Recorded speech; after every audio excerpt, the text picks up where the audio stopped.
सभापति जी, हम लोग फूले साहू अंबेडकर को मानने वाले लोग, हम लोग संविधान को मानते हैं, संविधान के आधार पर चलते हैं। हम लोग बंदूक को सही नहीं मानते और बंदूक का रास्ता सही भी नहीं, क्योंकि अगर कमजोर कभी बंदूक उठाएगा तो उसको कुचलना, उसको मारना आसान हो जाएगा, नक्सली या और तमाम तरह के आरोप लगा के। इसलिए बाबा साहब ने कलम की बात की और कलम को हथियार बताया।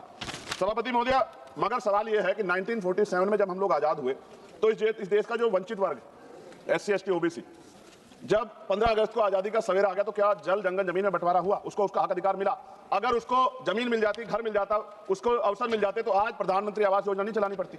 इसकी 1/4 आबादी SC ST 25% से ज्यादा बड़े समाज के साथ जब जुल्म जाती है, अत्याचार होता है, उनकी हत्या होती है, उनकी बहनों का रेप होता है, उनको मारा जाता है, जलाया जाता है, उनके घरों को फूका जाता है, तभी सदन में चर्चा क्यों नहीं होती? ये सदन क्यों नहीं सुनना चाहता? SC ST OBC के अन्याय के बाद क्यों नहीं सुनना चाहता? कितनी चर्चाएं होती हैं, आज हालात कितने सारे अलग अलग हैं, लेकिन चर्चा इतने बड़े 25% समाज पे क्यों नहीं होती? सभापति महोदय, मैं तो मानता हूं, कुछ लोग फॉर्मेलिटी के लिए कहते हैं, अगर मैं आना होता मैं तो चर्चा के लिए चिल्लाता हूं कितनी बार, वरना तो SC ST के लिए कोई चिल्लाता भी नहीं है। ये तो रिप्रेजेंटेशन है संविधान में।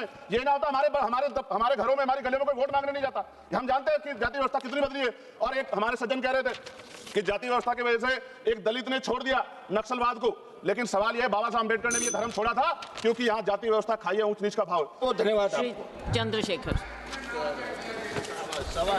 धन्यवाद सभापति जी। नियम 193 के अधीन वामपंथी उग्रवाद पे हम लोग चर्चा कर रहे हैं और क्योंकि ये बड़ा संवेदनशील विषय है तो बहुत कम समय में बड़ी गंभीरता से मैं अपनी बात को रखूंगा। सभापति जी, हम लोग फूले साहू अंबेडकर को मानने वाले लोग, हम लोग संविधान को मानते हैं, संविधान के आधार पर चलते हैं। हम लोग बंदूक को सही नहीं मानते और बंदूक का रास्ता सही भी नहीं, क्योंकि अगर कमजोर कभी बंदूक उठाएगा तो उसको कुचलना, उसको मारना आसान हो जाएगा, नक्सली या और तमाम तरह के आरोप लगा के। इसलिए बाबा साहब ने कलम की बात की और कलम को हथियार बताया। सभापति महोदय, मगर सवाल यह है कि 1947 में जब हम लोग आजाद हुए तो इस देश का जो वंचित वर्ग, SC ST OBC, जब 15 अगस्त को आजादी का सवेरा आ गया तो क्या जल जंगल जमीन में बंटवारा हुआ? उसको उसका हक अधिकार मिला। अगर उसको जमीन मिल जाती, घर मिल जाता, उसको अवसर मिल जाते तो आज प्रधानमंत्री आवास योजना नहीं चलानी पड़ती। सभापति महोदय, जमीन का राष्ट्रीयकरण नहीं हुआ, इसलिए मैं बहुत जिम्मेदारी, क्योंकि मैं तो वो व्यक्ति हूं जिसके खुद के ऊपर NSA नेशनल सिक्योरिटी एक्ट लगा जब मैं अपने लोगों के लिए लड़ने गया, और 2 अप्रैल 2018 को मेरे जैसे बहुत सारे लोगों पे लगा, क्योंकि हम अपने हक की लड़ाई लड़ रहे थे।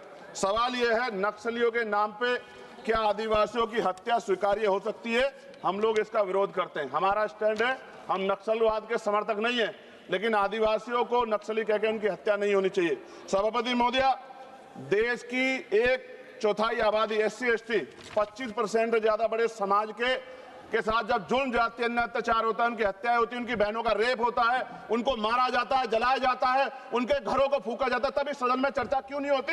ये सदन क्यों नहीं सुनना चाहता? SC ST OBC के अन्याय के बाद क्यों नहीं सुनना चाहता? कितनी चर्चाएं होती हैं, आज हालात कितने सारे अलग अलग हैं, लेकिन चर्चा इतने बड़े 25% समाज पे क्यों नहीं होती? 52% OBC पे क्यों नहीं होती? सभापति महोदय, मैं तो मानता हूं, कुछ लोग फॉर्मेलिटी के लिए कहते हैं, अगर मैं आना होता मैं तो चर्चा के लिए चिल्लाता हूं कितनी बार, वरना तो SC ST के लिए कोई चिल्लाता भी नहीं है। ये तो रिप्रेजेंटेशन है संविधान में। ये ना होता हमारे घरों में, हमारी गलियों में कोई वोट मांगने नहीं जाता। हम जानते हैं कि जाति व्यवस्था कितनी बदली है। और एक हमारे सज्जन कह रहे थे कि जाति व्यवस्था की वजह से एक दलित ने छोड़ दिया नक्सलवाद को, लेकिन सवाल यह है, बाबा साहब अम्बेडकर ने भी ये धर्म छोड़ा था क्योंकि यहाँ जाति व्यवस्था खाई है, ऊंच नीच का भाव। सभापति महोदय, हमारे सम्मानित एक भाजपा के सांसद जवाब दे रहे थे बड़ी चिंता के साथ। सभापति, बहुत इंपॉर्टेंट है, आप सुनिए, बहुत इंपॉर्टेंट है ये। वो ये कह रहे थे, जवाब देते कि उन्होंने कुछ ब्राह्मण्स के नाम लिए और कहा कि भाई ये इनके मालिक हैं, इनके यहाँ लेबर तो SC ST है, ये विचारधारा पर आधारित है। तो क्या कहना चाहते थे कि इस देश को तोड़ने की मूवमेंट कौन चला रहा है? जवाब दें। वो बड़ी बात यह है, उन्होंने एक ट्वीट किया 2 दिन पहले, मैं चाहता था मैं उनको जवाब दूं। उन्होंने आरक्षण को कोसने का काम किया। ये भाजपा की सोच है, जवाब देना चाहिए भारतीय जनता पार्टी को। सभापति महोदय, मैं 1000 से ज्यादा जवानों की जान गई है 2010 से लेकर 23 तक।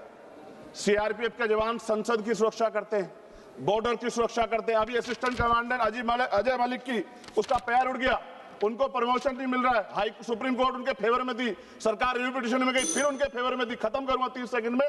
सभापति महोदय, फिर भी बिल आ गया। मैं ये पूछना चाहता हूं क्या एक सीआरपीएफ, बीएसएफ जो सीएपीएफ के हमारे जवान है, क्या उनकी शहादत नहीं है?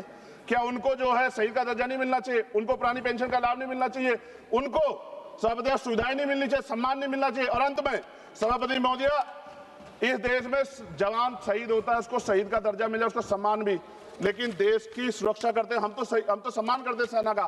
सीवर में सफाई कर्मचारी मरता है, इतने आगे बढ़े हम लोग, उसके बच्चों को भी अपना पेट पालने के लिए कई तरह की मुसीबत गुजरना पड़ता है, कोई नहीं सोचता। सच ये है इस देश में दलित आदिवासी आज भी गुलामी की जिंदगी जी रहे। सरकार उनके लिए कुछ सोचना नहीं चाहती, सरकार नहीं सोचेगी तो फिर से किसी वाद का जन्म हो जाएगा। इसका इस अन्याय का, ये जो कठोर अन्याय है, जो सदियों की हिंसा पे आधारित, सदियों के भेदभाव पे आधारित है, इसका जवाब सदन को देना पड़ेगा। सभापति महोदय, नेपाल में नई सरकार बनी, उन्होंने कहा हम दलितों से सार्वजनिक रूप से माफी मांगेंगे कि जो हमने उनके साथ अन्याय किया। ये सदन कब उनसे माफी मांगा जिनके साथ हजारों साल अन्याय हुआ और आज भी उनको रोटी कपड़ा मकान के लिए अन्याय लड़ना पड़ता है। धन्यवाद सभापति महोदय। जय भीम, जय भारत। अब्दुल राशिद शेख।